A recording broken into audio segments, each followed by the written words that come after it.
Deus abençoe a todos, meus irmãos. Vamos meditar na palavra santa, sagrada, inerrante, a palavra de Deus. Vamos então ao fundamento. Pega a sua Bíblia. Vamos meditar na santa palavra de Deus. Amém? Vamos meditar na santa e verdadeira palavra do Senhor Jeová. Glória a Deus. Abra sua Bíblia comigo no livro de Hebreus. Aleluia. Hebreus, capítulo 10, verso 37. Hebreus, capítulo 10, verso 37. Pegue a sua espada, pegue a sua Bíblia. Hebreus, capítulo 10, verso 37. Hebreus, capítulo 10, verso 37. Amém? Hebreus capítulo 10, verso 37. Vamos meditar juntos na palavra de Deus. Amém? Amém. Amém. Glória a Deus. Abra sua Bíblia agora neste momento. Vamos meditar no que o Espírito Santo tem para falar conosco. Vamos à leitura da Bíblia Sagrada, palavra de Deus. Vamos lá. Porque ainda um poucochinho de tempo, e o que há de vir, virá, e não tardará. Porque ainda um poucochinho de tempo, e o que há de vir, virá, e não tardará. Mas o justo viverá da fé. E se ele recuar, a minha alma não terá prazer nele. Mas o justo viverá da fé, e se ele recuar, a minha alma não tem prazer nele. Amém, meus irmãos? Muito bem, meus queridos, este texto bíblico é muito revelador, muito oportuno e muito contemporâneo. Quando eu digo contemporâneo, não é que eu esteja querendo dizer que na época que foi dito, ele estava fora do seu tempo. Inclusive o anacronismo da Bíblia Sagrada com relação à nossa forma de compreender, é porque o tempo de Deus é diferente do nosso. Mas, irmãos, nós precisamos entender que a Bíblia não é anacrônica. Por isso que alguns pastores hoje, eles acham as palavras da Bíblia muito antiquadas. Por isso que eles ficam tentando explorar os radicais gregos e os radicais hebraicos. Eles fazem isso para tentar justificar sua pecaminosidade e seu mundanismo, seu modernismo injustificável biblicamente. E o Novo Testamento foi escrito no grego koiné. E o que é o grego koiné? É o mesmo idioma que foi utilizado para se escrever os postulados de Sócrates, Aristóteles, Parmênides de Eleia, Heráclito de Éfeso, Zeno de Sítio e tantos outros filósofos da antiguidade. Então, muitas daquelas palavras empregadas para escrever o Evangelho têm suas variantes. Mas nós sabemos o significado da palavra. Por que nós sabemos? Nós sabemos porque nós conhecemos o Evangelho verdadeiro. E Deus confirmou as palavras do Evangelho verdadeiro através de sinais, milagres, maravilhas, ressurreição de mortos, cura de paralíticos, cegos, surdos, mudos, pessoas endemoniadas sendo libertas. Nós vimos. Nós sabemos o que é o Evangelho verdadeiro. Pode falar o que falar. Podem discorrer, podem interpretar ao bel prazer como são acostumados. Façam isso. O Brasil não é pioneiro no levante de falsos profetas, exegetas mentirosos. A Alemanha já fez isso, Estados Unidos, até a Coreia do Norte. São o tal dos doutores. São o tal dos doutores, que muitos amontoariam para si doutores segundo as suas próprias concupiscências. Mas a Bíblia não é anacrônica. A Bíblia, ela é verdade em todo o tempo que ela é dita. Eu estou fazendo esse comentário porque o que o escritor aos Hebreus está explicando aqui, meus irmãos, é daquela época em que muitos judeus estavam desistindo da fé. Estavam desistindo da fé, muitos judeus. Porque quando eles eram judeus religiosos, e eles não negavam Jesus, então, quando eles iam se casar, sua documentação que ficava geralmente na sinagoga, não era entregue pelos rabinos com a qualidade devida. Porque os rabinos diziam, já que você não quer ser judeu, então nós não temos obrigação de te passar as informações corretas, sua documentação exata, porque na época não tinha cartório, então a documentação do judeu era guardar tudo dentro de uma sinagoga. Quando eles iam receber sua herança, tinha esse problema também. Imagine o pior problema na hora de receber herança, porque como é que você ia comprovar a filiação, sendo que você não tinha a documentação adequada? Você não tinha como provar a filiação, não tendo a documentação adequada. Não tinha como. Então muitos estavam desanimando. Muitos estavam desistindo da fé. Muitos estavam pensando em voltar atrás, desistir de Cristo.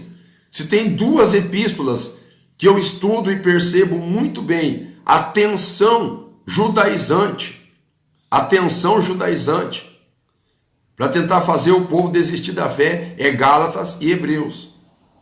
Muitos utilizam Gálatas para questionar, dizer que quando nós guardamos a sã doutrina do Senhor, nós estamos sendo legalistas, mas não tem nada a ver uma coisa com a outra. O legalismo de Gálatas é um retorno à lei. Quando nós dizemos de guardar a sã doutrina do Senhor, nós não estamos dizendo de guardar sábado, nós não estamos dizendo de abstinência de comer carne de porco, nós não estamos aqui dizendo para ninguém guardar a Páscoa, a Pessah, o Rosh Hashanah, o Yom Kippur. O missionário nunca ensinou a gente a fazer isso. Nunca ensinou. E nem a igreja de Deus ensina isso. Então o legalismo é uma coisa que está relacionado à prática da Torá, do Antigo Testamento. Santificação, boa conduta e bons usos e bons costumes é outra coisa. Mas esse povo, meus queridos, estava desanimando, estava desistindo. E é onde o escritor aos Hebreus faz uso de um texto que era muito conhecido deles. Um texto que estava escrito em Abacuque, capítulo 2, verso 3. Porque a visão ainda é para o tempo determinado, mas se apressa para o fim, e não falhará. Abacuque 2 e 3. Se tardar, espera, porque certamente virá, não tardará. Abacuque 2 e 4. Eis que a sua alma se incha, não é reta nele, mas o justo viverá pela sua fé. Foi escrito em 679 a.C., aproximadamente 100 anos antes da Babilônia. Nesse contexto, o escritor Abacuque está alertando: o que há de vir virá, certamente não tardará. Eis que a sua alma se incha, eis que a sua alma se exalta, é soberba, é arrogante, mas o que há de vir virá. Haverá um escape para quem? Para quem é justo. E ele viverá pela fé. E o escape dele não será nem pelas suas obras, mas pela sua fé. Sem contradição nenhuma. Eu nunca preguei salvação pelas obras. É pela fé.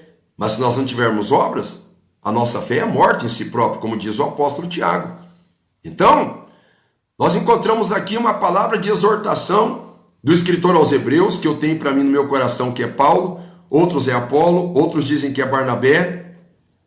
Isso não importa para o momento. O que importa é que era uma mensagem que eles tinham conhecimento. O que há de vir virá, não tardará. E veio. O que há de vir?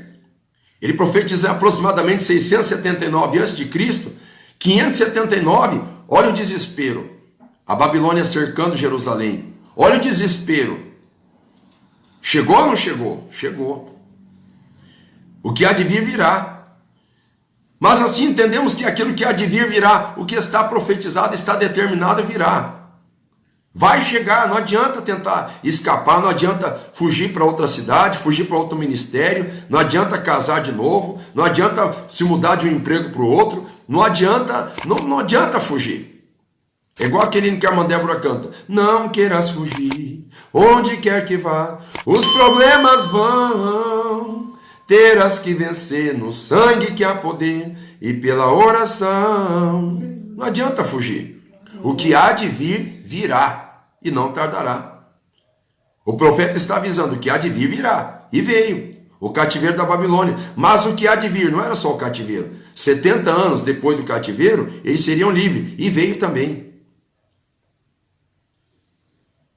Daniel profetizou a chegada do Messias. Isaías profetizou a chegada do Messias. O que há de vir, o que? A chegada do Messias. O que há de vir, virá, e não tardará, e veio. O Messias veio. Quando o Messias estava aqui na terra, o Messias, certa feita, lá em São Mateus capítulo 24, verso 2, o Messias profetizou assim, ó: vocês estão vendo todo esse prédio, todo este templo, demorou 46 anos para Herodes construir, mas eu tenho uma coisa para dizer para vocês: não é inveja da minha parte, não estou invejando Herodes, mas não vai ficar pedra sobre pedra que não seja derribado. Ou seja, o que há de vir, virá, e não tardará. Sabe o que aconteceu? No ano 70 depois de Cristo, o templo foi todo derribado. E as pedras do templo foram todas derribadas. O templo, ele tinha o seu alicerce embaixo, era escavado na terra para a montagem do alicerce do templo, as bases, a base pétrea, a base de pedra no templo, era escavado. E os arqueólogos contam, da Universidade Hebraica de Jerusalém, e eu tenho como fidedigno o testemunho deles, que quando foi incendiado Jerusalém e o seu templo, o calor, as chamas, fez com que o ouro derretesse e o ouro líquido entrasse por dentro das pedras dos alicerces.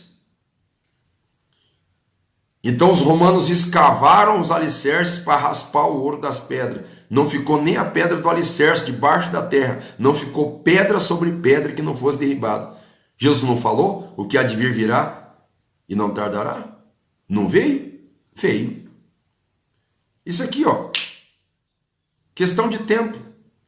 Você não se lembra quando você tinha 5 anos de idade, 10 anos, e você queria ter 15? Daí você queria ter 18 para tirar a carteira de motorista? Daí queria ter 21 para ter a maioridade penal, para se apropriar de alguma herança que te pertencia, que já nem tem herança mais nada. Daqui a pouco você já tinha 30 anos, 40, 50, 60, 70. E a vida vai passando. O que há de vir, virá. Não tardará. Não tardará. A vida passa. Os eventos acontecem. Meus queridos, quando eu era criança, eu ouvia tanto falar de Jesus voltar nos púlpitos. Na Brasília Tiberê 1001, no Rebouças. Jesus voltar, eu ouvia falar no púlpito, na rua Santo Campanholo, ou na Vila Boa Esperança, lá em Toledo, no Paraná. Eu tinha meus 6, 7 anos. Cascavel, na rua Paraguai, 1302. Escutei tanto falar de Jesus voltar. Ou lá mesmo em Londrina, na Avenida Leste-Oeste, na Arcebispo Dom Geraldo Fernandes, eu tinha 3 anos, 4 anos. Eu escuto Jesus voltar, falando nos púlpitos da Igreja Deus e Amor desde criança. Falando de tantas coisas. O que há de vir, virá. E sabe? Precisa estar dormindo demais para não perceber que está chegando o que tinha sido profetizado. Por exemplo, São Mateus 24 e 5. Muitos virão em meu nome dizendo que eu sou o Cristo. Guerras, pestes, terremotos, irmãos contra irmãos. E por se multiplicar a iniquidade, o amor de muitos se esfriará. Não chegou? Você não percebeu que chegou? Mas eu tenho algo a te dizer. Isso ainda é princípio de dores. Princípio de dores. Não estamos agora na dor definitiva, na dor final. É princípio. Princípio. Princípio. O escritor estava dizendo, mais um poucochinho. A palavra poucochinho, no grego original é micron. A palavra micron quer dizer micro. Lembra de micro e macro? Macro é grande, micro é pequeno. Mais um micro de tempos, mais um pouquinho de cronos, mais um pouquinho de tempo. Só um pouquinho assim, ó. Eu até consultei no grego para mim ver se a palavra poucochinho de tempo era a mesma coisa que Paulo falou. No momento, no abrir e piscar de olho, o apóstolo Paulo disse, no momento ele fez uso da palavra átomo. No momento, num átomo, que é a menor partícula da matéria, num momento, no abrir e piscar de olhos, né? Mas não, aqui não é átomo, aqui é micron. Num pequeno espaço de tempo. Se alguém não sabe quanto que é um micron é a milésima parte de 1 milímetro.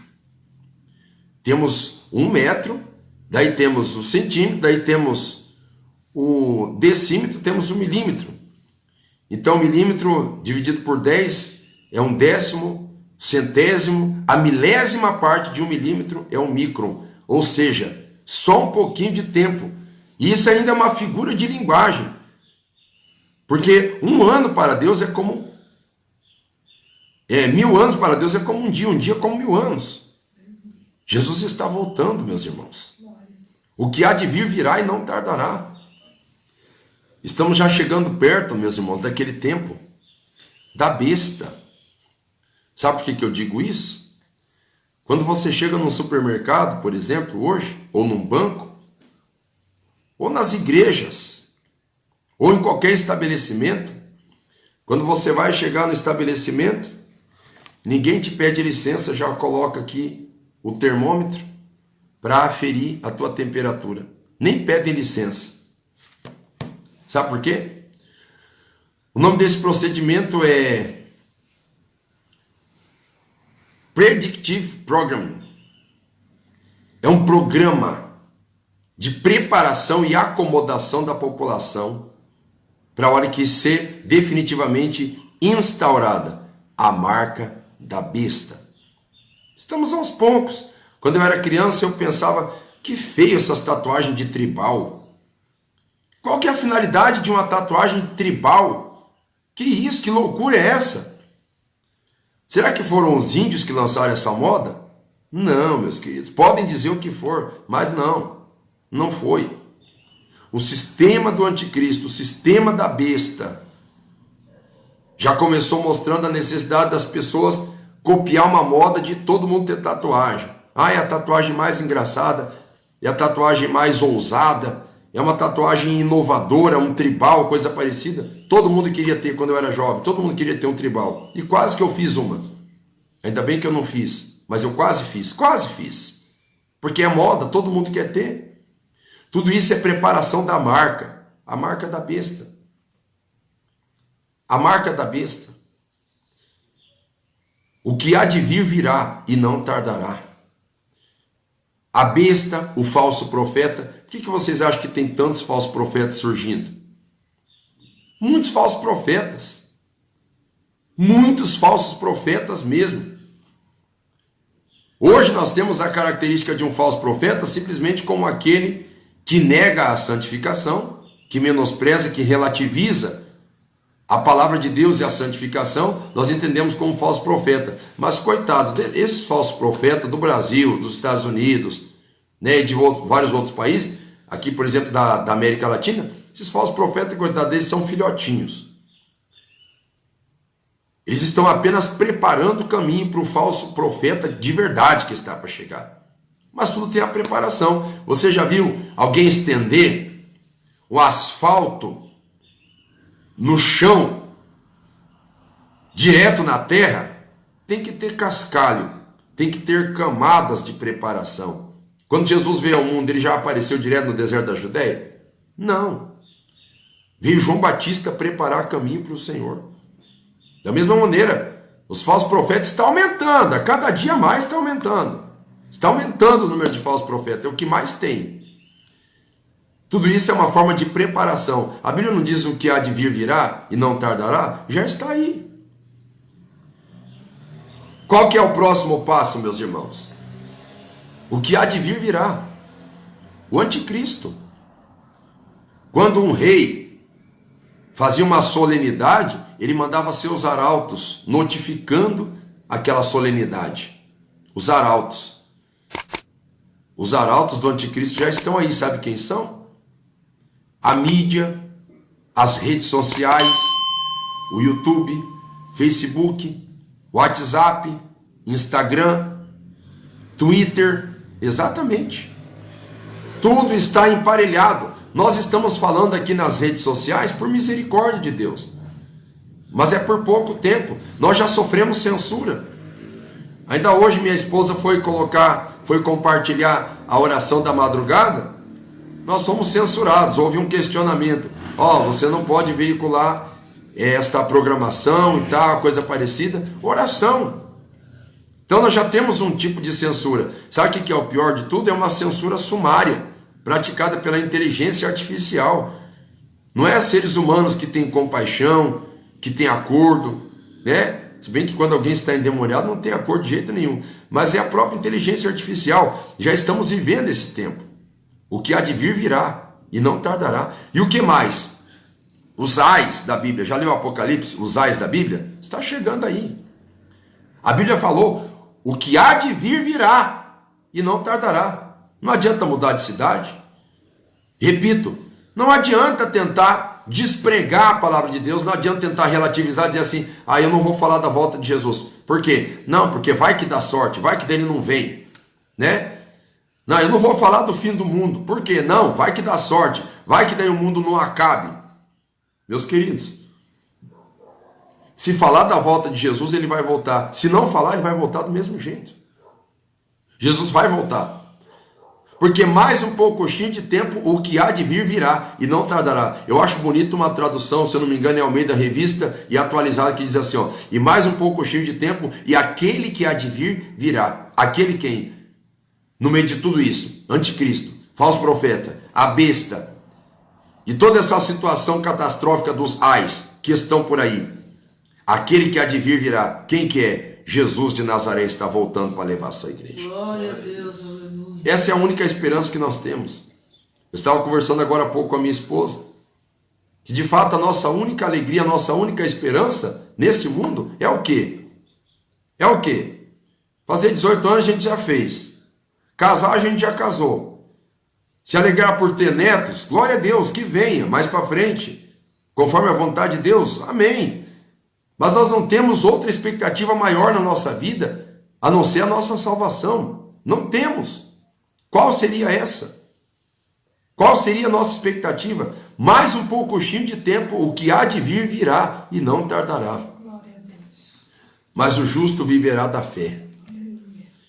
E se ele recuar, a minha alma não terá prazer nele. Mas o justo viverá da fé.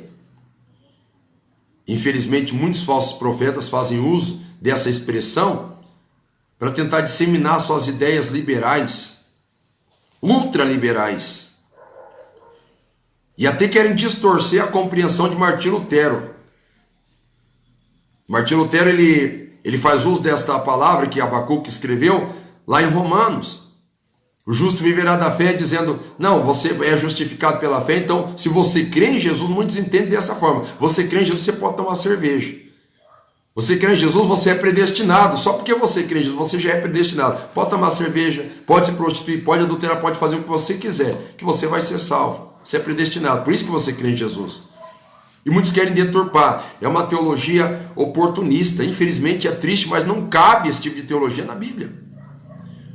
Quando a Bíblia diz o justo viverá da fé, meus irmãos, deixa eu explicar para vocês. É exatamente o que nós estamos vivendo agora. Nós estamos vivendo pela fé. Por exemplo, você vive hoje com fé no quê? Você vive com fé no teu emprego, no teu trabalho? O posto de trabalho nosso pode ser fechado a qualquer momento. Você vive com fé no quê? No Ministério da Saúde ou na Organização Mundial da Saúde? Eles perderam o controle faz tempo, não dá para viver por fé nisso. Ou você vive por fé na ONU, e até mesmo nos acordos nucleares. 99% dos acordos nucleares finalizarão em 2021 e não tem previsão de renovação de acordos. Não dá para viver por fé nos acordos nucleares. Podemos ter um verdadeiro holocausto nuclear a qualquer momento. E tem mais. Há pessoas que têm fé, por exemplo, num líder político. Já está mais que provado que o executivo entrando em conflito com o judiciário, por sua vez entrando em conflito com o legislativo, não nos leva a uma governabilidade estável. Não dá. Não dá.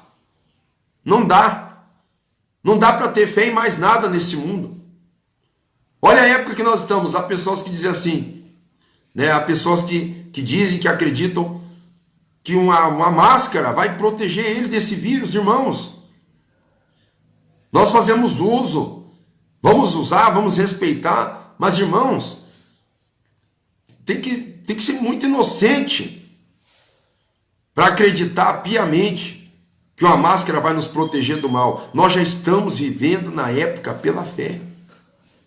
Já estamos vivendo pela fé. Você vai ter um emprego daqui 1 ano, daqui 2 anos? Pela fé, sim. Você vai ter onde morar? Pela fé, sim. Você vai ter o que comer? Pela fé, sim. Vai ter o que vestir? Pela fé, sim. Estamos vivendo esse tempo já. Estamos vivendo. Mas o justo viverá da fé. E eu fico triste que tem muita gente se desviando da igreja. Tem muita gente se afastando, se evadindo da verdade. Se afastando dos caminhos do Senhor. Mas o justo viverá da fé. E a palavra é muito enfática dizendo, e se ele recuar, não é livre-arbítrio não. E também não é uma questão de predestinação. É uma questão prática que a Bíblia ensina. Se ele recuar, a minha alma não terá prazer nele. Se ele recuar, a minha alma não terá prazer nele. Meus queridos, a palavra diz, mais um pouquinho de tempo, o que há de vir virá e não tardará. Já estamos vivendo esta época. Já estamos vivendo este tempo. Sabe aquele mais um pouquinho de tempo virá? O que há de vir virá? Veio, chegou. Mas o justo viverá da fé. Quando nós vamos tomar água, por exemplo, água mineral, ela não tem o pH ideal. Nós vamos tomar água da torneira, nós temos muito cloro na água da torneira. Vamos falar a verdade. Esses dias atrás eu fui no mercado, foi ontem, fui no mercado, e eu peguei uma lata de óleo, olhei aquela lata de óleo, tinha aquele triângulo amarelo e um Tzinho preto no meio, produzido a partir de soja transgênica. Eu me lembro quando eu era jovem ainda, estudando biotecnologia, sobre o impacto dos transgênicos no mercado, no mundo. O projeto Genoma estava em andamento também. Eu me lembro que naquela época era ano de 2000, 99 para 2000, e eu tinha lá minhas preocupações, né? E os geneticistas, os nutricionistas, os biólogos, entrando em debates acerca dos transgênicos, né? Empresas poderosas comentando sobre a teoria de Thomas Malthus, que enquanto a população cresce em progressão geométrica, a capacidade de alimentação em progressão aritmética, ia faltar comida, para resumir, ia faltar comida. Então, o transgênico era uma necessidade, né? E tá. Mas eu tinha para mim essa preocupação com relação ao câncer. E eu olhando na prateleira do mercado, eu vi aquela lata de óleo R$4. Eu pensei, puxa vida, R$4, tá caro. Se de repente tivesse uns R$6 um óleo que não seja, né, de repente canola, de girassol, sei lá, que não fosse transgênico, a hora que eu dei uma olhada, R$10. Falei, Senhor, consagra com o teu sangue. Peguei o óleo daquele mesmo, peguei o óleo de soja mesmo, transgênico mesmo. O justo viverá pela fé, meus queridos. Você sai na rua, se você entrar em desespero, você quiser ficar dentro de casa, agora as igrejas estão abertas, né, a maioria. Curitiba, exceto sábado e domingo. Tem gente que está com medo de ir para a igreja. De antes de ontem para ontem, Deus me deu uma visão, Deus mostrou para mim um leão deitado na porta da igreja da Pedro Ivo. Um leão deitado Eu pergunto, se alguém vê um leão deitado na porta da igreja, será que vai ter coragem de entrar? Como é que vai fazer? Vai passar por cima dele e se arriscar de chutar na juba do leão, né? O leão representa Satanás amedrontando as pessoas. Pessoas com medo de sair para a rua. Tem pessoa que tem medo de respirar, porque agora o contágio se dá por vias, enfim, pelo ar, pelo vento, coisa parecida. Irmãos, o justo viverá da fé, querido. Chegou essa época. O justo viverá da fé. Você vai sair da tua casa, peça misericórdia para Deus para ir e para voltar. Peça misericórdia para você sair e para você voltar. Para sair e para voltar. Peça para Deus guardar e proteger você e a sua família. Peça para Deus guardar e proteger você e a sua família. Porque nós estamos, meus irmãos, vivendo aquele tempo. O justo viverá da fé. O justo viverá da fé. E se eu recuar, pastor, será que nós temos tempo para recuar? Será que nós temos tempo para desviar? Será que nós temos tempo para interromper nossas campanhas de oração? Será que nós temos tempo para vacilar?